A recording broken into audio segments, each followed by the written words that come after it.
La siguiente transmisión es apta para toda la familia. Contiene closed caption y es financiada con recursos del Fondo Único de TIC.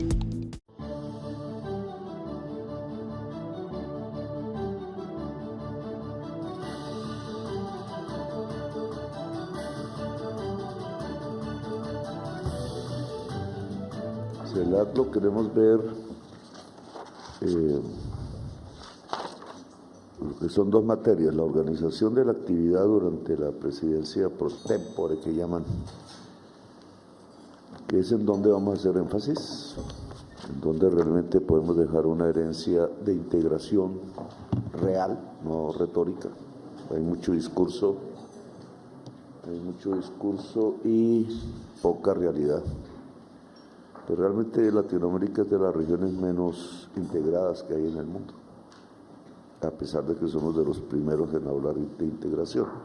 Entonces estos temas tienen que ver con una agenda que cada ministro encargado de cada tema de estos pues debe impulsar con sus colegas de toda la CELAC, Caribe y América Latina, tratando de construir un proyecto andando, no un discurso, no un documento. La Unión Europea comenzó su integración por un proyecto, que era integrar la energía vista como carbón y el acero. Fueron sus dos grandes iniciativas en los años 50 y a partir de ahí pues tiene lo que hoy tiene, que ya es una unidad política, con Congreso, con leyes, con soberanías limitadas y una soberanía comunitaria europea. Nosotros no hemos comenzado ni por el primero. Entonces, la idea es que proyectos concretos sirvan de ejes integradores y a partir de ahí se desarrolla una integración más política. Cabe una pregunta: ¿no deberíamos comenzar con la Gran Colombia como el núcleo central de un esfuerzo más allá latinoamericano y caribeño? Y en relación a la vieja Gran Colombia, ahora puesta en el siglo XXI, todos los problemas políticos que tenemos para lograrlo. Me pareciera que las naciones gran colombianas quisieran separarse definitivamente y cada vez más. Pero bueno, esas son discusiones más adelante. Entonces, un tema como la energía eléctrica, Ministerio de Minas, problema, llevamos 3 años hablando del Darién, que es lo que falta para una integración desde Alaska hasta la Patagonia. Después tendría que haber potencias de energía, etcétera. Pero nada que adelantamos. ISA nos ha tomado el pelo con el proyecto de integración Panamá-Colombia y eso hay que superarlo, nos queda 1 año. Otro tipo de proyectos como fibra óptica, como integración de las universidades, el tanque de pensamiento fundamental de América Latina, etcétera. Las medicinas, que en la época del COVID mostró la enorme desarticulación de América Latina. En la época del COVID los presidentes ni se llamaron por teléfono. Mientras Europa hacía una negociación común, los Estados Unidos por sí solo, América Latina, ni siquiera existiendo UNASUR y existiendo la CELAC, no construyeron un mecanismo común de compra de vacunas. El ministro sabe eso más que yo. Y quedamos casi de últimas cada cual por su cuenta, sálvese por su cuenta, un desastre.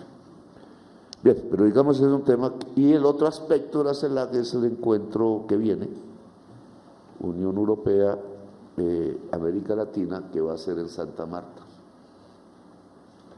De por sí ya pues es una cumbre, hay que organizarla, hay un proceso andando balbuceante, eso tiene que ser un acto bien, un evento de encuentro de naciones muy bien planificado.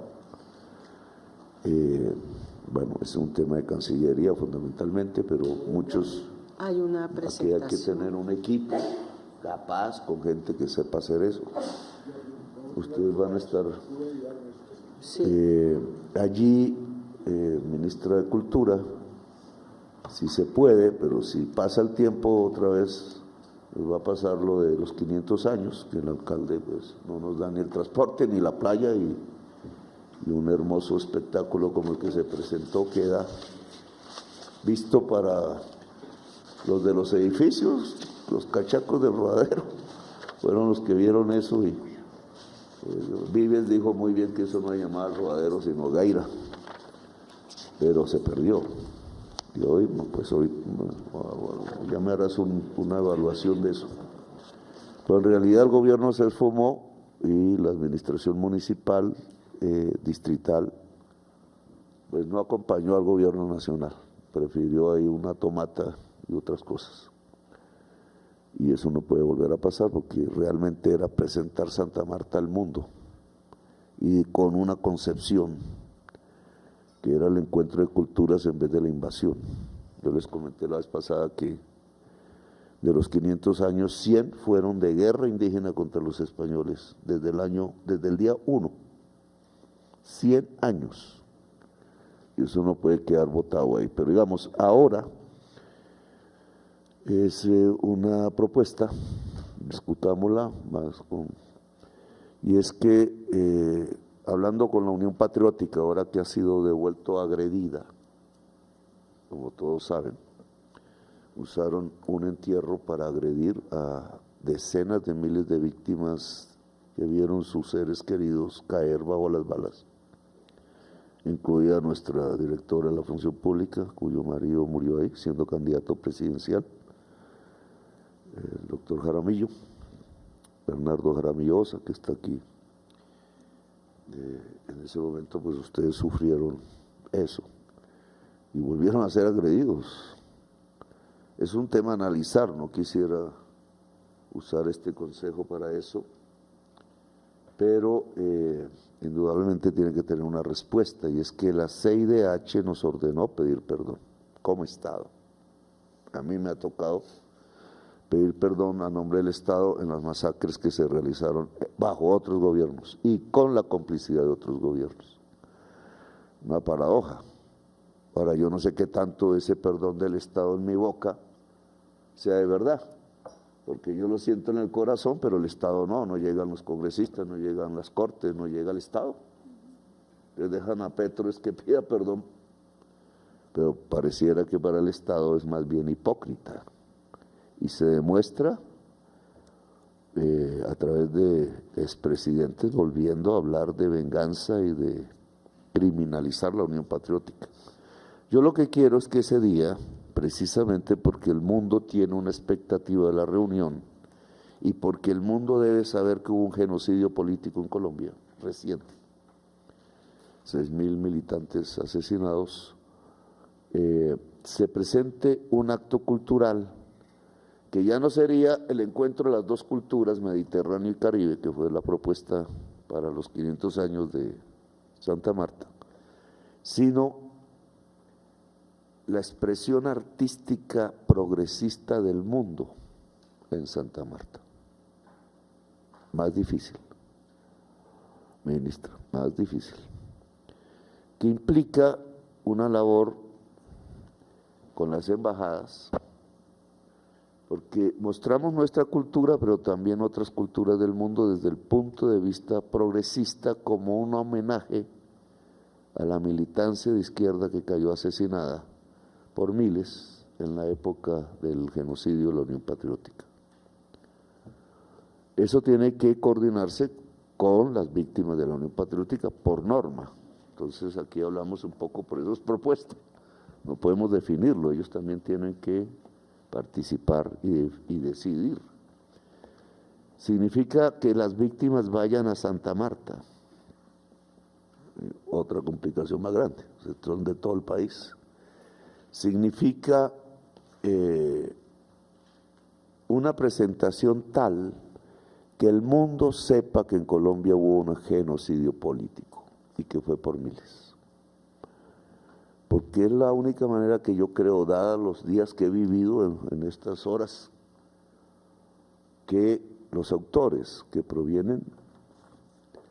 fueron agentes del Estado y narcotráfico puro, aliados, puedan sentir que la humanidad los recrimina, que no es simplemente nosotros, que es la humanidad. Y que eso nos pueda llevar a niveles de garantías de no repetición. El discurso del expresidente Uribe es lo contrario de garantías de no repetición. Lo que nos dijo ahí es que no hay garantías, que se puede repetir. Y creo que eso, sin caer en pánicos, es lo que nos están avisando, si no somos capaces de ganar las elecciones, que se repite. Es una venganza. Los hemos vuelto remillonarios porque sus utilidades duplican y triplican las que tenían cuando comenzamos, pero miren lo que pasó en la ANDE. Están llenos de billetes en los bolsillos y nos gritan fuera, y nosotros fuimos los que con nuestra política económica los enriquecimos.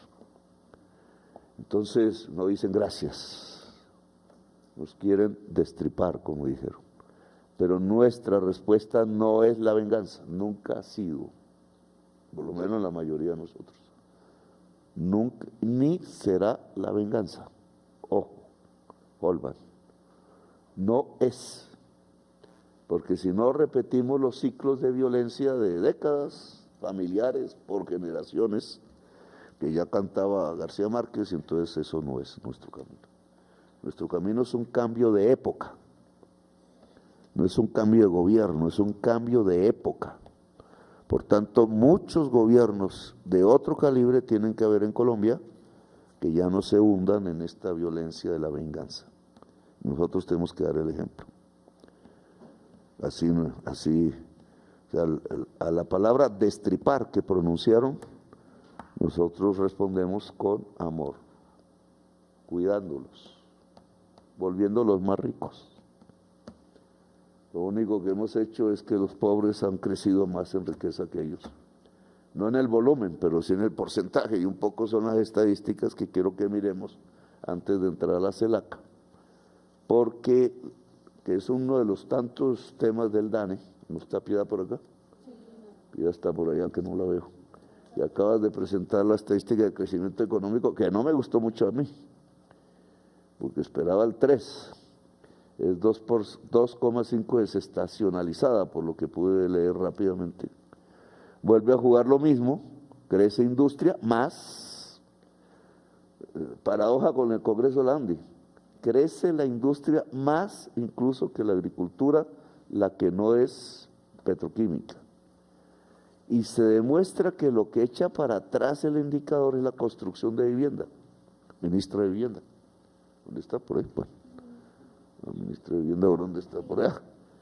Sale muy negativo, no me acuerdo la cifra, sí, pero 7 creo, pero ministra, cada vez estoy más convencido que el retroceso de la vivienda no es que la política pública de vivienda sea mala, sino que es que la gente no se está endeudando con la tasa de interés tan alta. Entonces, donde se está viendo el efecto negativo de la política del Banco de la República es en la vivienda. Y obviamente nos echa para atrás, todo el mundo petrolero echa para atrás, el carbonero, a mí eso ustedes saben que no me disgusta, esa es la transición necesaria, pero el mundo real de la producción echa para adelante. Agricultura un poco menos, 5.3%, industria no petroquímica, y si le quitamos construcción, pero esa variable no la tengo, Piedad, me gustaría tenerla. O sea, crecimiento industrial sin petroquímica, sin construcción, para aislar el efecto del petróleo y de la Junta Directiva del Banco de la República y ver ahí cómo es que está funcionando. Porque veo funcionando muy bien a confecciones, a calzado, pero bueno, usted me dirá ahora. Pero yo quería que vieran estos cuadros y la opinión pública, porque son los resultados de pobreza monetaria extrema. Y me sirve para algo que tiene que ver con el gabinete. No cojo los de pobreza monetaria en general, ya los vimos, ya sabemos que sacamos 2,5 millones en lo que va más o menos, porque se cuenta es por flujo, no por stock. No cometamos el error de la juventud, confundir matemáticas de stock con matemáticas de flujo, que ya me enseñó Piedad que no se puede hacer en estadística, pero sí da una cifra aproximada de 2,5 millones de personas, sumando los años que han pasado de nuestro gobierno. Es muy aproximado, no es una suma matemática, no es matemáticas de flujo. Entonces, esa es una cifra buena, no vamos a discutirla más. Ahora hay que sacar más gente de la pobreza. Nos queda hasta noviembre. No hay más, quiero que ustedes se convenzan de eso. Va a haber unos meses más, pero ya no definen políticamente. La definición de la sociedad colombiana comienza en diciembre. Va comenzando por pedazos, pero es en diciembre cuando la gente se empieza a poner en modo electoral después de las fiestas.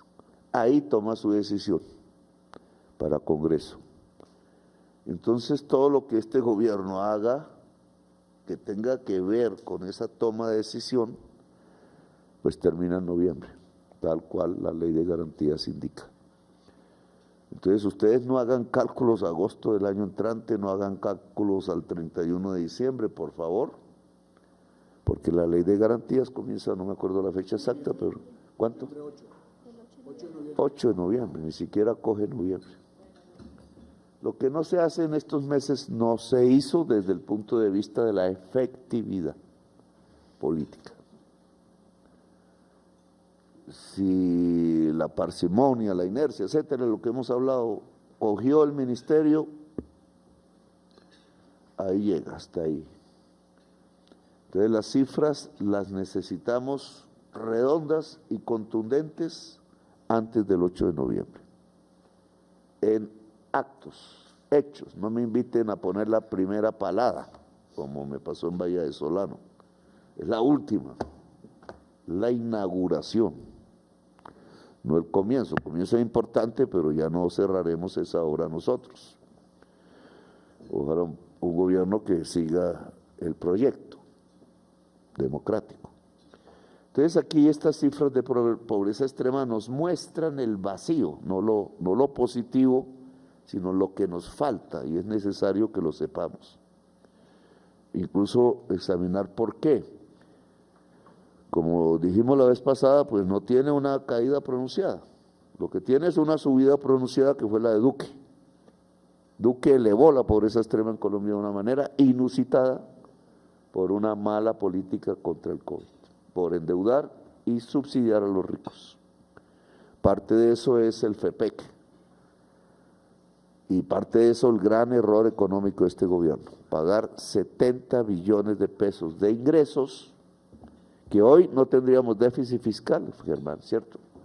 Hoy no tendríamos déficit fiscal, pero estos ministros se lo pasaron a pagar el subsidio a la gasolina. Una de mis propuestas, Germán, es que se devuelva en el tiempo el subsidio que pagamos de la gasolina, porque es inconstitucional.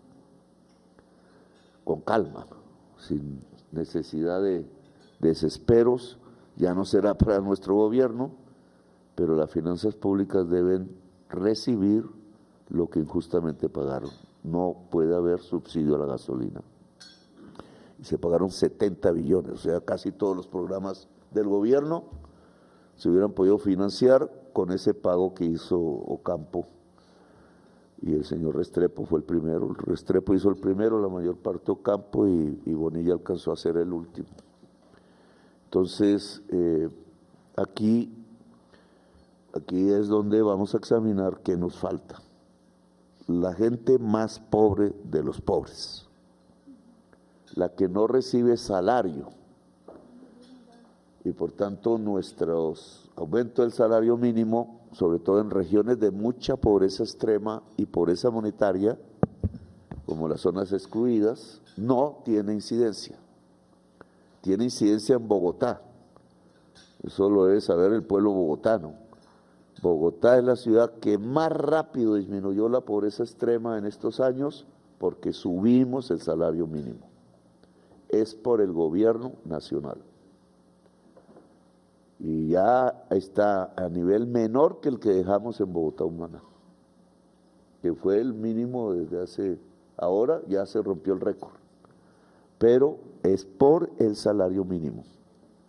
Y entonces hay que pensar cómo vamos a hacer con el salario mínimo ante los fuera de Andy. Yo creo que esa concertación sí se embolató ya. Y cuál sería la política más coherente para disminuir pobreza extrema, pero aquí se van a dar cuenta que no logra irradiar a todo el país, sino una parte. Y por tanto mi interrogante es, en esa otra parte del país donde el salario mínimo no tiene tanto efecto, ¿qué hacemos? Porque eso implica una política complementaria de erradicación de la pobreza extrema. Entonces pasamos este cuadro hartos, yo quiero ver es las ciudades, estos datos DANE, ¿cierto? DANE, gran encuesta integrada de hogares hecha entre el 2022 y el 2024, y vamos a verlo por ciudades, que está ahí. Entonces la nacional, pues es el promedio de todo el país, y aquí como está medido, una caída, ¿cierto? Tenemos el año 2022, 23 y 24, la diferencia entre el 24 y el 23, la línea de pobreza es el valor de la canasta, es la primera línea, pero cuando empezamos por ciudades, entonces sabemos, esto es la canasta, toca ir a la otra, al otro cuadro, a ver si coincidimos. Este sí es, ¿no? Porcentaje. Entonces aquí tenemos que en el 2022 a nivel nacional el 13,8% del total de la población estaba en pobreza extrema, bajamos a 12,6 en el 2023 y a 11,7 en el 2024. Hemos tenido un éxito bajando, pero es un éxito relativo. En primer lugar, porque no es una bajada pronunciada, es apenas un punto. Todas las líneas negras, que es lo que quiero que detallen, que están hacia la izquierda, que se mueven hacia la izquierda es descenso, y lo que se mueve hacia la derecha entonces es ascenso, aumento de la pobreza extrema. Y entonces es muy fácil mirar cuál es la barra más larga, hacia la izquierda, la que crece más a la izquierda. Esa ni más ni menos es los que crecen más por ciudades. Entonces si hago, bueno, yo aquí la cabeza de Mauricio me tapa, pero voy a mirarlo acá y ustedes miran por la pantalla y si pueden, no sé si alcanzan bien, no se ve bien allá porque la pantalla hay que ponerla aquí donde está la bandera o abrirse bien allá para ver. Entonces, como ustedes pueden ver, y en esto, la ciudad donde más crece la pobreza extrema, más crece, se llama Valledupar. Y podemos ir anotando, Valledupar, ¿por qué? Porque aquí la pregunta es ¿por qué? Es decir, Valledupar es una ciudad en pleno empobrecimiento. Ya ustedes me dirán el por qué. ¿Sí está bien? No está mal. No, presidente, Valledupar es la ciudad donde en más relación al decrece. 23, es a la derecha. A la izquierda decrece y a la derecha aumenta. Exactamente. Ojo, error de mi miopía. La que más crece es, como había anunciado, Barranquilla. Crece la pobreza extrema. La ciudad en Colombia donde más crece la pobreza extrema se llama Barranquilla. Ese es el primer dato. ¿Por qué? Entonces ya viene el análisis, no solo quiero ahora registrar el dato. Un dato contrario a lo que dice la prensa. La prensa dice que el modelo de ciudad es Barranquilla. Pero al contrario, los datos lo que dicen es la ciudad que más se está empobreciendo en Colombia y de manera sustancial entre los más pobres de los pobres es Barranquilla. Hay una periodista que dijo, yo estoy arremetiendo contra Barranquilla, como siempre. No, esto es un dato DANE. Entonces, ahora hay que ver por qué. La segunda en importancia se llama, si no estoy mal, Riohacha. Otra vez la costa Caribe. Barranquilla, segunda, Riohacha. Después hay unos leves crecimientos, registraría, Riohacha aquí está, registraría Cali, sigue Cali, y hay otra, no son muchas, pero hay otra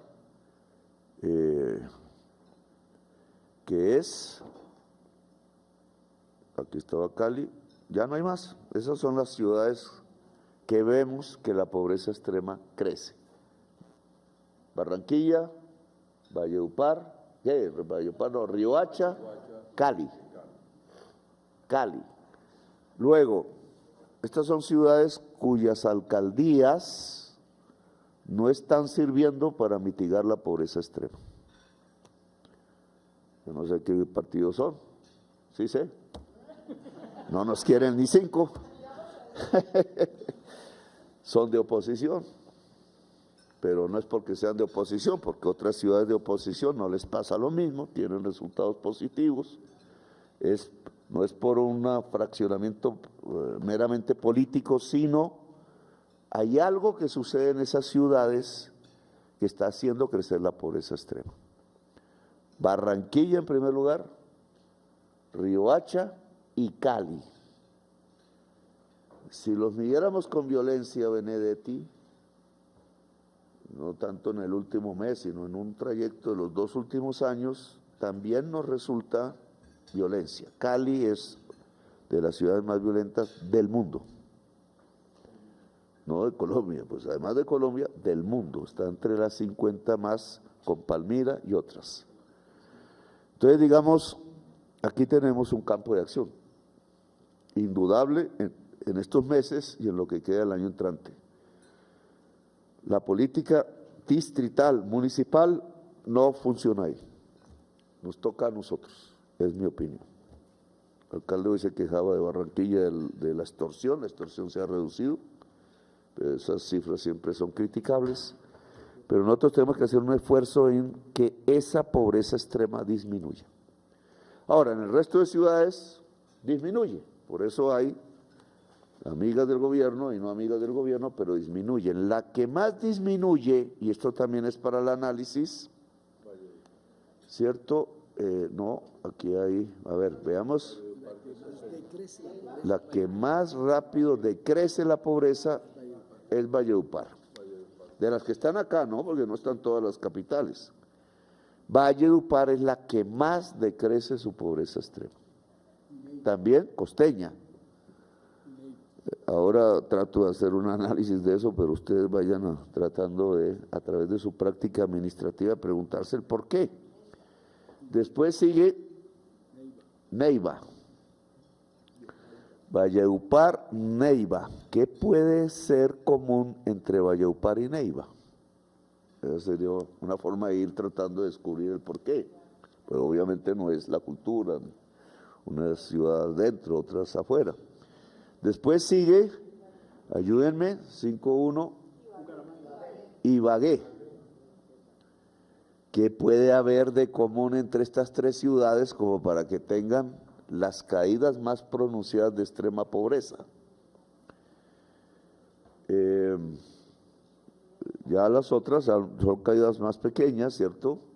Armenia, creo que viene a ser la que es, no, Armenia no, sino Florencia, Caquetá, y después creo que sigue Armenia, zona cafetera. Después sigue Montería, ciudad costeña. Y a ver, te ven otra ojeada ahí de esas. Bogotá aquí, tiene una caída sigue creo que después de Montería, Bogotá, Medellín, ¿dónde está? También pegaditas, o más o menos ambas tienen el mismo, ya las dos más grandes ciudades. Dejemos ahí porque nos enredamos la piola. Decrece también Manizales, decrece también Pereira, decrece también Pasto. Bueno, si es Valledupar, Neiva, Ibagué, las de la Estrella, y ahí le sigue Florencia, Armenia, Montería, y después Bogotá y Medellín, ¿qué puede haber de común en esas ciudades, las primeras, que nos explique por qué cayó tanto la pobreza extrema?